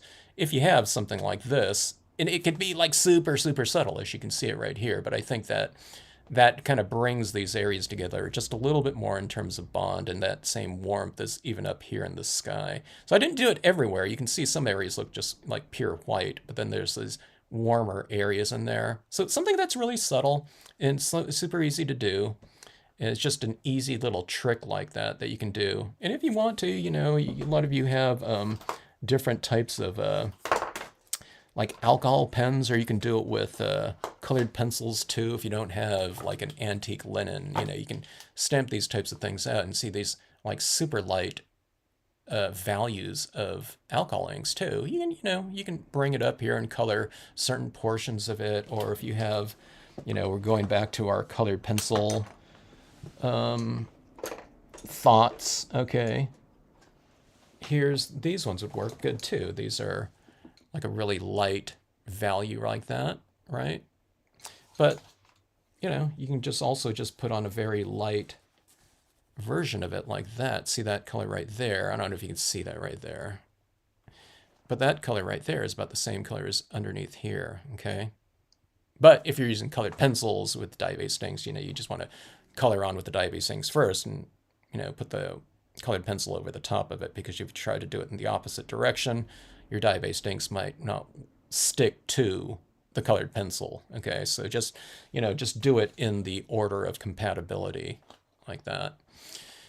And something like those StazOn, little foregrounds. A lot of people don't like using StazOn, I've found. I didn't use it for years, but I'm finding that I don't know, for some reason I didn't want to have to clean off my stamps after every use too. That was one of the big reasons why I didn't use it, but it stands out pretty well. And maybe I didn't think like a solvent ink too would be as dark as like the Marvy Black, but I think that really kind of gives this scene a lot of dimension and everything like that. And what I was talking about, if you've been watching this whole creation of this, what I was talking about, you don't have to have everything completely smoothly applied and, everything like that. Colors can look a little bit blotchy. Shadow blends and everything like that don't have to be perfect, because when you add all these different types of little things in here with, paint pens, white pigment ink, etc., all that type of stuff in there, all these little fussy things that could be potentially kind of fussy in order to get it like perfectly right in that layer. It doesn't even really matter in the end, so I don't know. You don't need to sweat all those types of things. So whenever time someone mentions, hey, you make it look so easy, well, I just don't do fussy little techniques, in terms of most of my processes. I'm trying to think of something that would be fussy that I do have to use once in a while. I don't know, maybe adding in like, if there's a little cabin that's this big and the window's like, an eighth of an inch wide, and I'm putting little, a yellow light into that cabin or something like that, just to make it look like there's a light on the interior of the cabin looking out, you know what I mean, or something like that. But that's not real fussy. Or maybe the 8-pointed star, something like that, maybe something, it's a little bit fussy, but if I don't get it right, I just wipe it right off, because you can, especially if you're using these paint pens over the top of a semi-gloss or a glossy cardstock, it doesn't dry right away. So if you get, something down there that you don't like, you just kind of wipe it off. It's not a problem. Let's see, Nicole, if I don't like something in a scene, stamp a tree over it. Yes.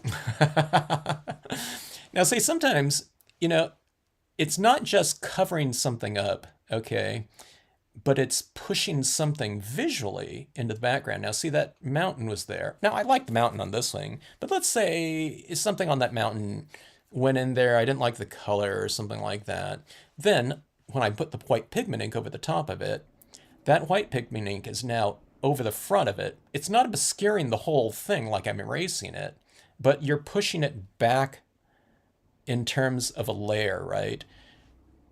Here's some birds that represent something that's in front of the mountain. So that the bird stamp, is now, those birds are now in front of that mountain. And they're more of a focal point, probably, as a living thing. I don't know, they're really small, so maybe not. But this white pigment ink, the birds, and these foreground trees represent something that's closer to us now. So you've pushed that back from, that was the front of this area up here. Now it's 3 layers back in terms of these other things in here. And you can say that this word stamp here is kind of standing out in front of it too. So the importance of this mountain stamp from a visual standpoint, now it's kind of just like background. You know what I mean? Because I think, you know, these things right here are more prominent in the foreground. The birds are in front of it, and the white pigment ink is in front of it too. So you just kind of layer things, additional layers, you know. You can do things like, not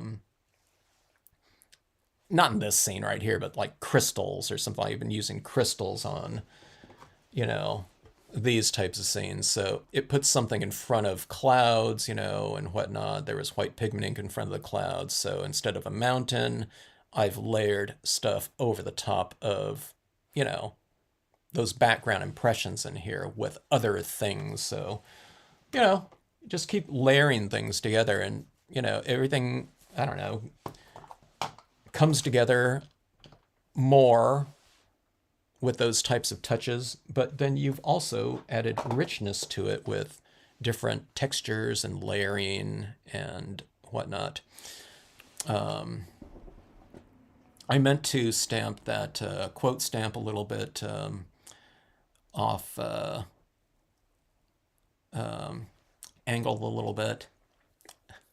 I didn't mean to do that. It's a little bit crooked. I'm always worried about getting my head in the way, so I should have stamped that ahead of time. It's a little bit off. So, I don't know. Maybe that's, say, one touch of nature makes the whole world kin. I don't know. It's at an angle for a thematic standpoint, you know, in terms of flowing into the scene. That's the type of things that people in art school used to say. You know, something would happen and you're supposed to kind of come up with a reason why you did it, you know, afterwards, which I always thought was kind of bogus when we were doing our critiques and stuff like that. It drove me nuts. All right. So anyways, glad it made it pop, Linda. Yeah, much more, deep in terms of spatially. Hello, CM Hawkins. All right. So that is that. I'm glad I finished this piece off. If you just joined in, this was some little area right here. I had finished off the coloring of the covered bridge in another video. I think I did it months ago at this point in time, but it's been sitting on top of my desk for a while, and I just thought one of these days I'm going to finish that thing off. So that is that. I'm trying to think about anything else I'd want to do. If you want to add a little bit of bling to it, you know, some types of things like Wink of Stella, you know, a little shimmery touch right in here would kind of be interesting. If I was doing something like it's not a mill here, it's a covered bridge, but, you know, I'm taken back to my fourth grade assignment of doing this thing, you know, when we were studying the gold rush. You know, you'd put little, I think I had a map or something like that on my report or something like that I was putting together. And I think we put glue down or something like that and sprinkled some gold glitter. But these days I just use, you know, you can put a little golden crystal. Is it a crystal if it's opaque? But I have some of those gold ones that I bought for adding in, but you can put little gold down in here or something like that, or some shimmer down in here into this area. I think that'd be cool. You can add in rays of light in here. I'm not going to do it on this one because you barely be able to see it because this background is so light anyway, you know, but that might be something that would be kind of cool if you had these rays of light kind of coming into the scene. You'd be able to see it where you run it, you know, across these things in here. But I don't know. I think it already looks like light is hitting these areas already with just that pigment ink down there. So you don't really need to do that. You can put in some white pigment ink over the top of this foreground imagery too, if you want to. See, it looks like it's over the top of that leaf right there, but that's just the light hitting it like that. But you can kind of bend, you know, some of your leaves around a little bit more. Let's just do it on a couple of these right here. Okay.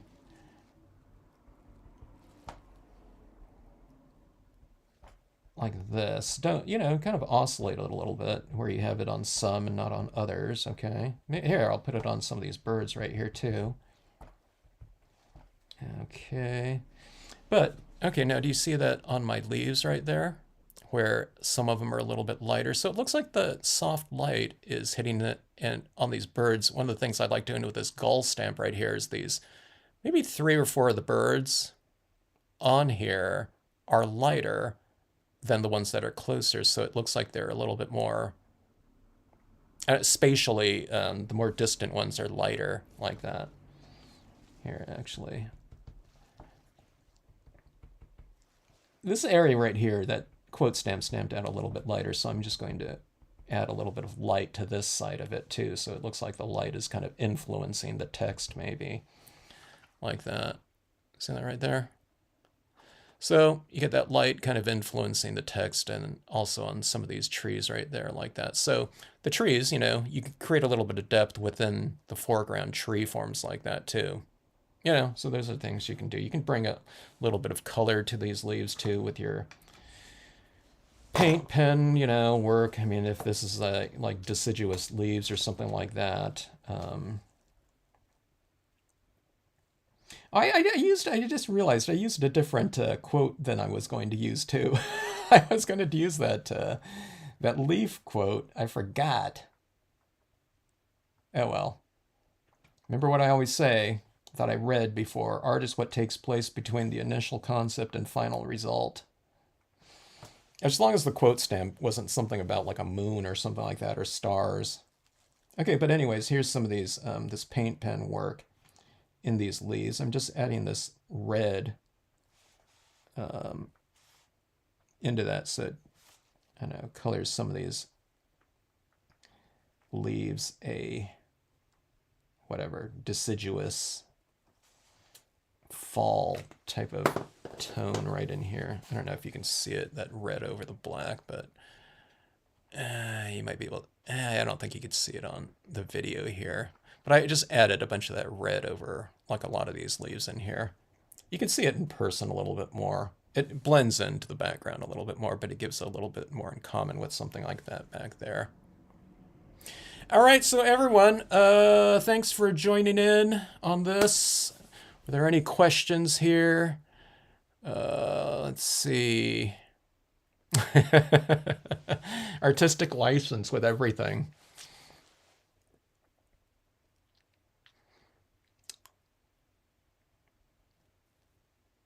Good to see you, Annie. Yeah, we're done here anyways. Thanks for joining in as always, Linda D. If anyone else is watching in the background, lurking, glad to have you lurking. Thanks for joining in. If anyone has any questions about anything or anything that was covered in here, if anyone, someone was, we needed to find some of that semi-gloss cardstock, if you have some really good sources for that, or if there's a specific brand that you like, you know, mark it down in the maybe the comments section, you know, of this video, so that people can see it or whatnot. Always looking for different sources.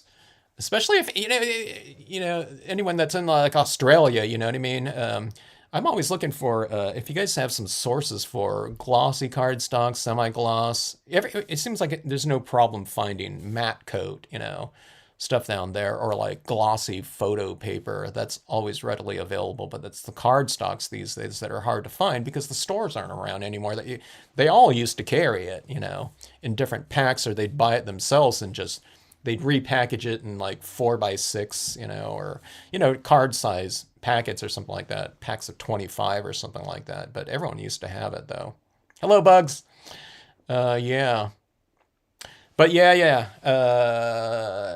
You know, people don't mind sharing their sources. We'd love to, you know, kind of spread the word on those types of things, you know, for kind of more difficult to find media or surfaces these days, you know. I don't know, some of it's not as easy to find as before, so luckily there's all kinds of new things coming around, like those paint pens that were used in here. Thanks everyone for joining in. Great to see you all. Hope you have a good weekend. Maybe I'll try to get on another live sometime.